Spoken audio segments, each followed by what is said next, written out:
자, 우리가 오늘은 하나님은 어떠한 성품을 갖고 계신가에 대해서 하나님의 성품에 대해서 새롭게 발견하는 시간을 한번 가져보도록 하겠습니다.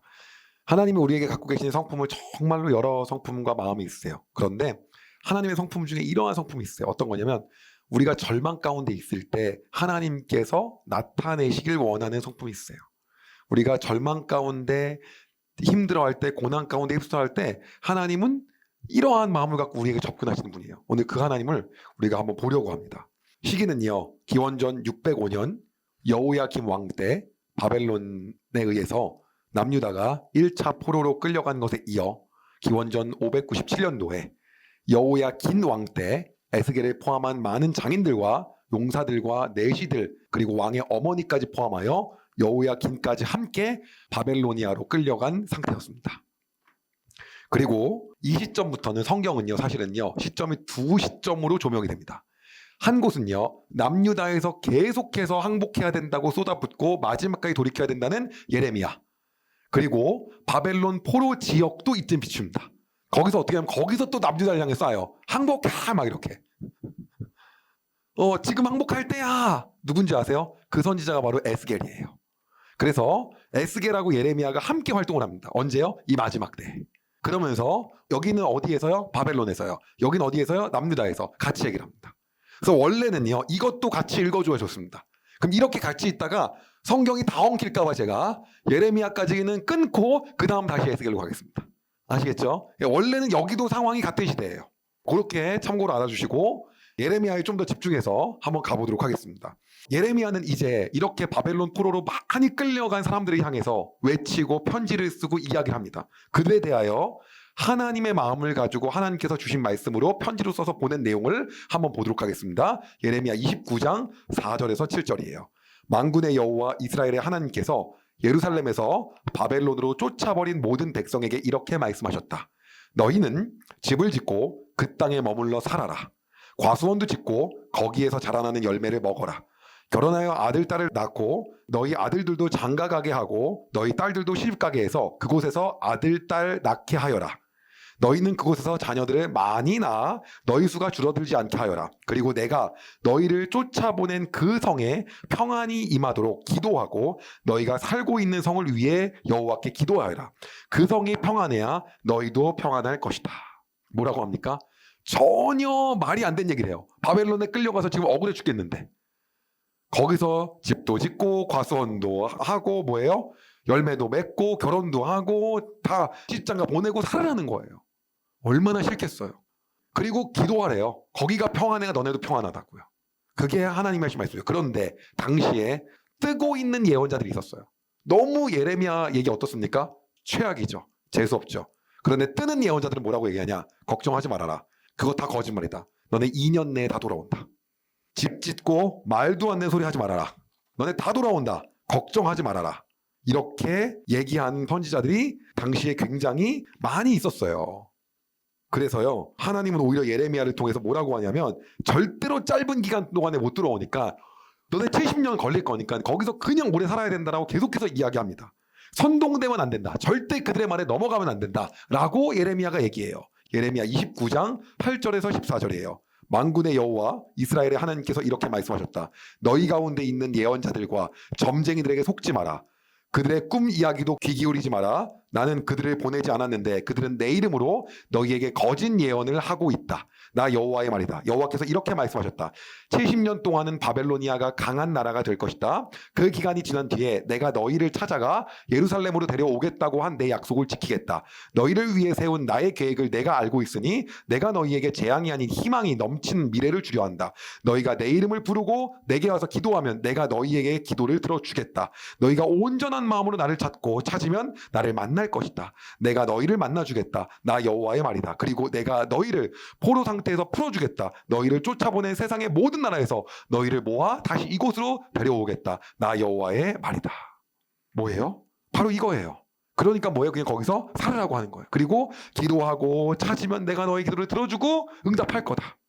그런데 하나님께서는요, 지금의 이미 남유다에 남아있는 왕족들과 백성들에 대해서는요, 이들의 얘기하고 달랐어요. 이들은 어떻습니까? 이미 포로로 끌려간 거죠. 너네 거기서 그냥 가만히 엎드려서 기도하고 살고 잘 살아라. 내가 너희에게 희망을 줄 것이다. 걱정하지 말아라. 그럼 남아있는 백성한테는요, 뭐라고 했을까요? 그 남아있는 백성은요, 하나님께서 정확하게 이야기합니다. 그리고 중요한 게 있어요. 그들은 계속해서 하나님의 선지자가 말했음에도 불구하고 남아있는 백성들은 돌아오지 않은 사람들이에요. 바벨론에 항복해야 되고 우상숭배하지 말아야 되고, 근데도 불구하고 계속해서 그 일들을 하고 있는 남은 백성들에 대해서는 예레미야 선지자가 희망이 아니라 너네 망할 거라고 계속해서 얘기하는 겁니다. 자, 그러면서 한 번 더 하나님 뭐라고 하냐면, 우왕좌왕하지 말고 거짓 선지자의 말에 속지 말고 너네 거기서 그냥 살면 된다. 그리고 하나님께서 뭐라고 하냐면 포로된 자들한테 한 번 더 희망을 주십니다. 예레미야 30장 3절이에요. 보아라, 때가 되면 내가 내 백성 이스라엘과 유다를 포로 생활에서 해방시키겠다.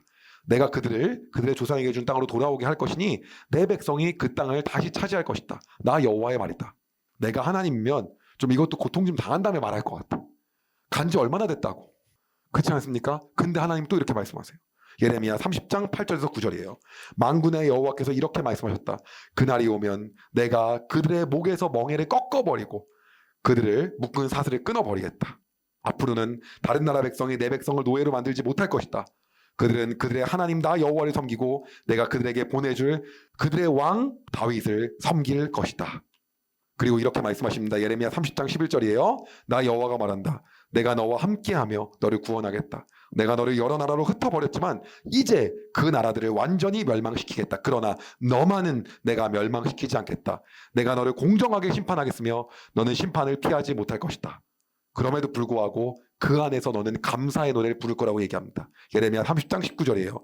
너희 백성이 감사의 노래를 부르고 그들에게서 웃음소리가 터져 나올 것이다. 내가 너희에게 많은 자녀를 주어 너희 수가 적지 않게 될 것이다. 내가 너희를 존귀하게 하여 아무도 너희를 얕보지 못하게 하겠다.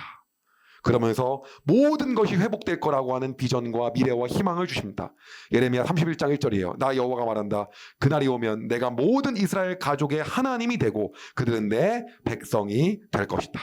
그리고 이제 새롭게 만들어진 언약은요, 그들의 마음속에 새겨져서 지금 같은 일이 절대 벌어지지 않게 할 것이다 라고 하면서 다시금 너네가 새 언약의 백성이 될 거라고 얘기해요. 예레미야 31장 33절에서 34절이에요. 그러나 내가 그날 이후에 이스라엘 집과 언약을 맺을 것이니 나의 법을 그들의 마음속에 두고 그들의 가슴에 새겨두어 나는 그들의 하나님이 되고 그들은 내 백성이 될 것이다. 그날이 오면 각 사람이 자기의 이웃이나 형제에게 여호와를 알도록 가르칠 필요가 없다. 이는 모든 백성이 나를 알게 될 것이기 때문이다. 내가 그들의 허물을 용서하고 그들의 죄를 다시는 기억하지 않겠다. 이런 하나님의 놀라운 계획에도 불구하고 예루살렘에 있는 새롭게 뽑힌 시드기야와 그의 백성들은 아직도 정신을 차리지 못하고 있었습니다.